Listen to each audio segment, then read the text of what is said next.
Bonjour et bienvenue. Si vous aimez les histoires et les bijoux, vous êtes au bon endroit.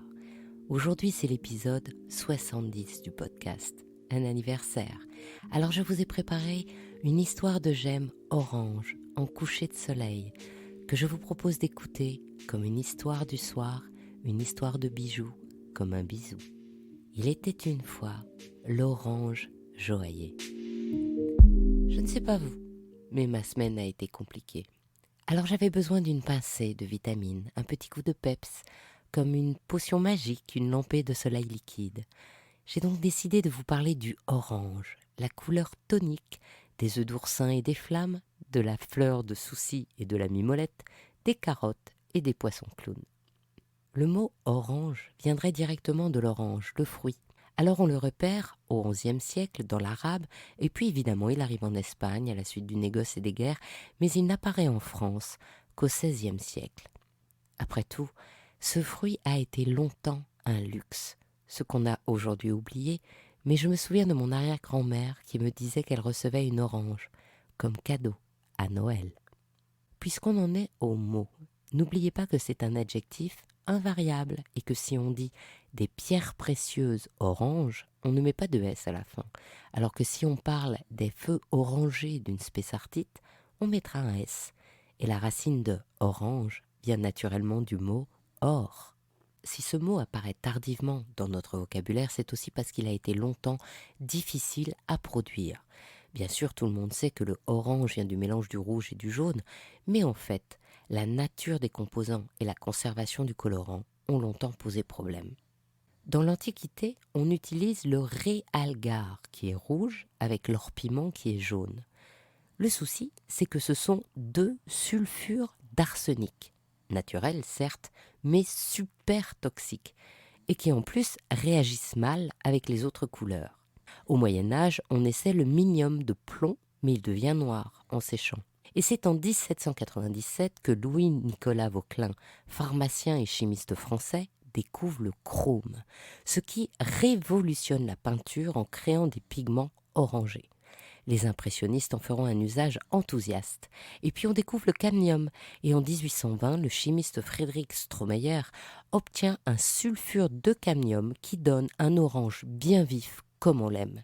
Problème, on suspecte la toxicité de ce mélange qui en plus reste cher. En bref, si l'orange est au catalogue des marchands de couleurs depuis 1850, il faudra quand même attendre le XXe siècle pour qu'elle soit abordable et non toxique. L'orange symbolise l'énergie, d'autant que les aliments qui sont oranges contiennent de la vitamine A et ou de la vitamine C. Cette symbolique est tellement ancrée que vos cachets de vitamine C sont teintés exprès en orange ou ont le goût d'orange pour vous rassurer sur leur efficacité. Alors cette couleur est liée à l'action et évoque aussi bien la chaleur et l'été que le feu et l'automne. En Asie, la couleur orange vient du curcuma et surtout du safran, utilisé en cuisine, en pharmacopée comme en teinture. Lié au bouddhisme, l'orange est la couleur spirituelle du deuxième chakra appelé Svadhisthana en sanskrit. Il est le chakra sacré. On le trouve sur le ventre, 5 cm en dessous du nombril. C'est le centre énergétique en lien avec les fluides qui lient à la vie. Il est la porte d'entrée pour l'épanouissement de l'être humain grâce à ses goûts. Il influence les émotions, la relation avec les autres, la joie de vivre, l'estime de soi et la relation avec l'argent. Dans la Rome antique, l'orange symbolise l'indissolubilité du mariage et d'ailleurs, le voile de noces est orange. En Europe, il n'y a pas vraiment de symbolique spirituelle liée à l'orange, à l'exception de la couleur des cheveux associés, le roux, qui est entaché religieusement de suspicion.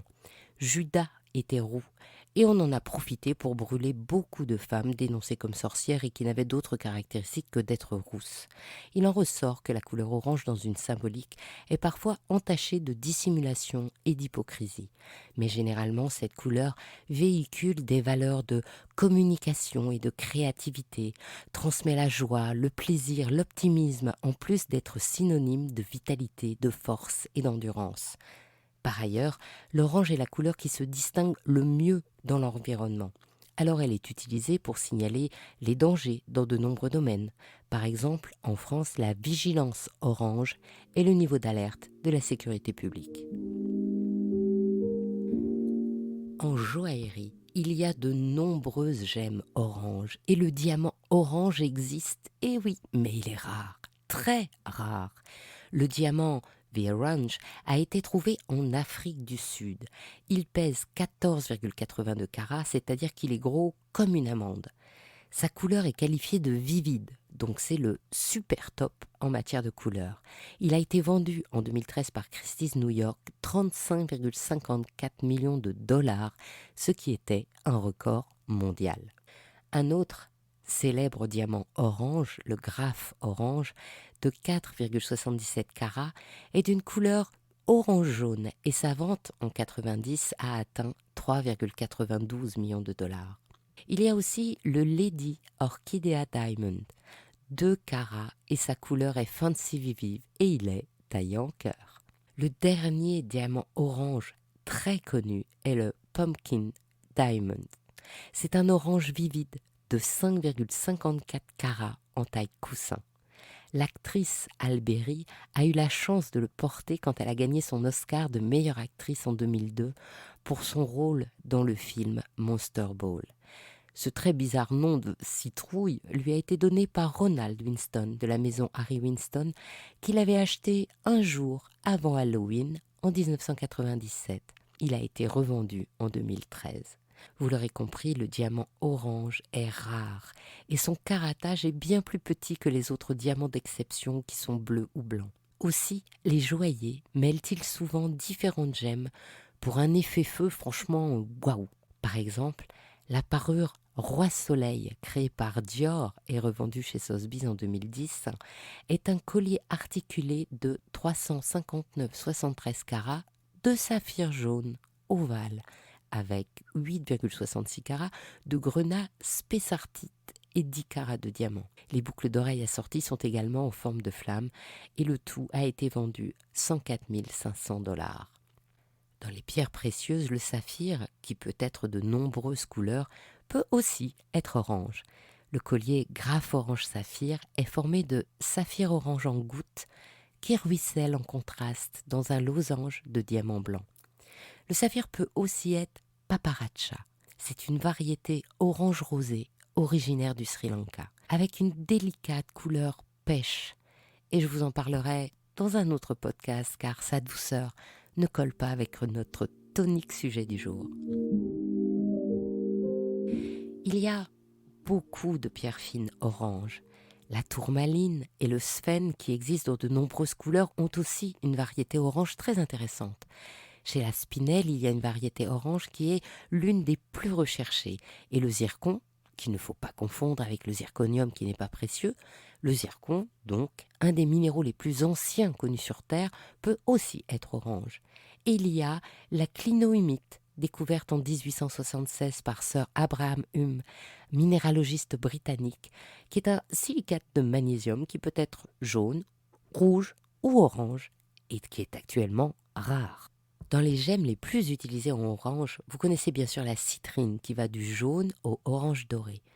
Je me souviens de la bague Whiskey on the Rock de la collection Lamplight de Piaget, où la citrine d'une profonde couleur ambrée se décore de 2 glaçons de diamants. Et dans l'exposition La Cloche à l'école des Arts Joailliers, j'avais vu un imposant bracelet art déco dont les décors de cabochons de citrine orangée étaient interchangeables. Et bien sûr, il y a les grenats aux multiples couleurs et dont les oranges sont au moins 3. Tout d'abord, le grenat essonite, qu'on appelle aussi pierre de cannelle, et qui peut être orange, jaune miel ou brun rouge. Dans la parure His Majesty's Alliance, dessinée par Frédéric Manet pour Rubéus, le grenat essonite central de 26 carats est taillé en visage de lion par le célèbre lapidaire Victor Tuzlukov.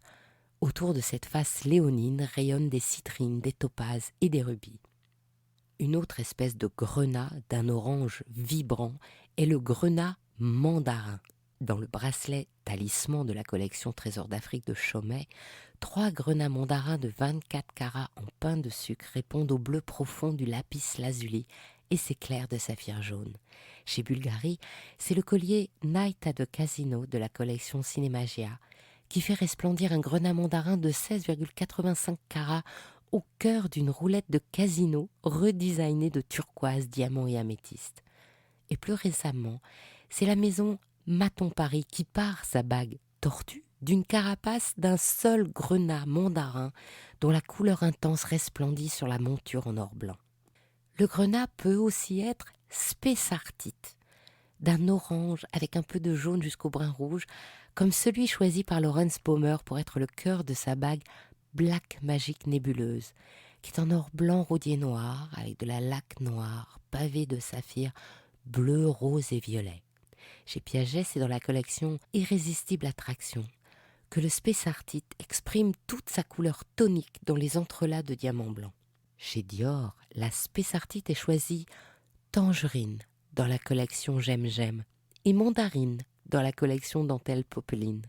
Et chez la jeune maison Verret, la première collection Melting Pot comporte une spessartite éclatante qui orne le solitaire Fil. Autre gemme, la topaze impériale va du jaune orange jusqu'au brun doré. Chez Chanel, une topaze impériale ovale de 20,40 carats sert également de fermoir sur le devant du collier de la collection Tudor en or jaune et platine, tissée de perles de culture et de diamants. Et pour Chaumet, c'est dans la collection Les Ciels que la topaze impériale rutile d'un orange devenu lueur d'orage. Chez Hulse, la créatrice Sophie Ollinger a choisi de garder le cristal brut pour une topaze unique et véritablement impériale. Dans les gemmes oranges, il y a celle à effet. L'andésine, par exemple, varie du rose-orange, ambre, orange-miel. C'est une labradorite orange qui est arrivée sur le marché en 2003 et présente des reflets ondoyants, quelquefois un éclat métallique. On l'appelle aussi pierre de soleil du Congo, à ne pas confondre avec celle que tout le monde appelle la pierre de soleil et qui, elle, se nomme aussi feldspath aventurine. Avouez qu'il y a de quoi tout mélanger.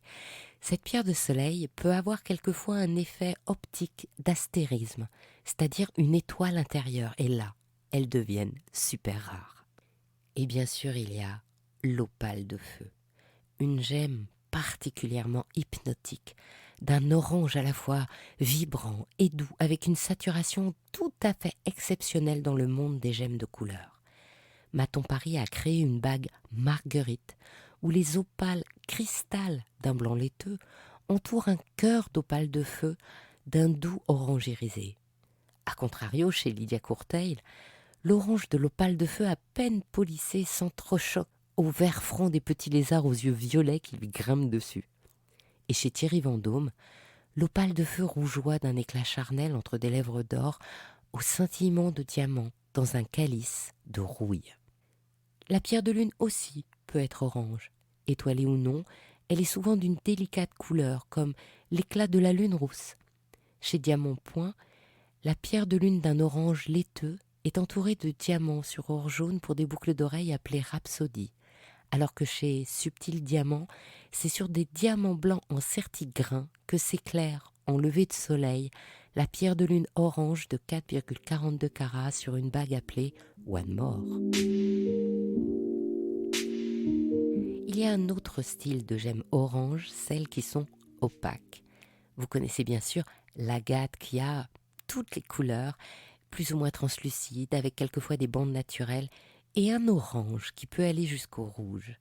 Chez Giamini, les 4 pétales d'agate ont presque une couleur de groseille sur lequel s'accroche une grenouille noire.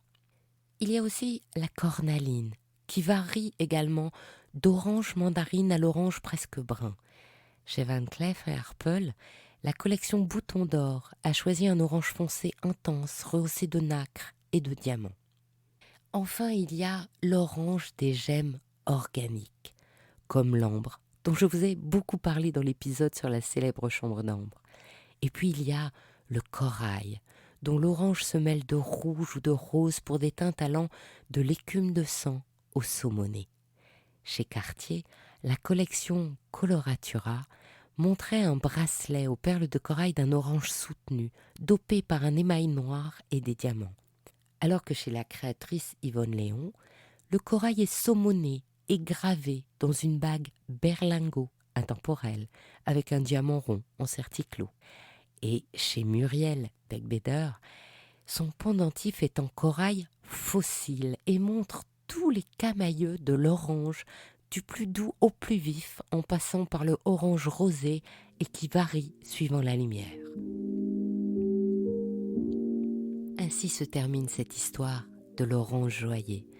Je tiens à faire une dédicace spéciale à Jennifer, Cyril et Fabien pour vos jolis messages sur LinkedIn, ainsi que les 2 joaillères pour nos échanges sur Instagram.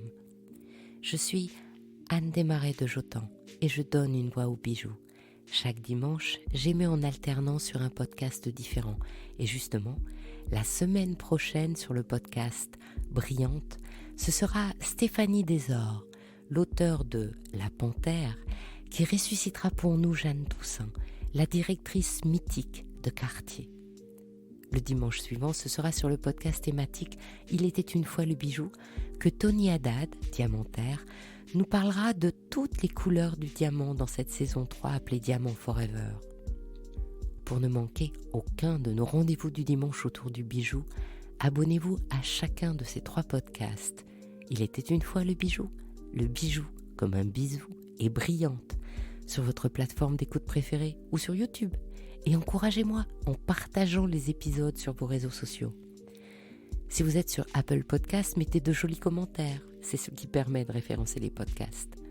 À bientôt pour un prochain bijou comme un bisou.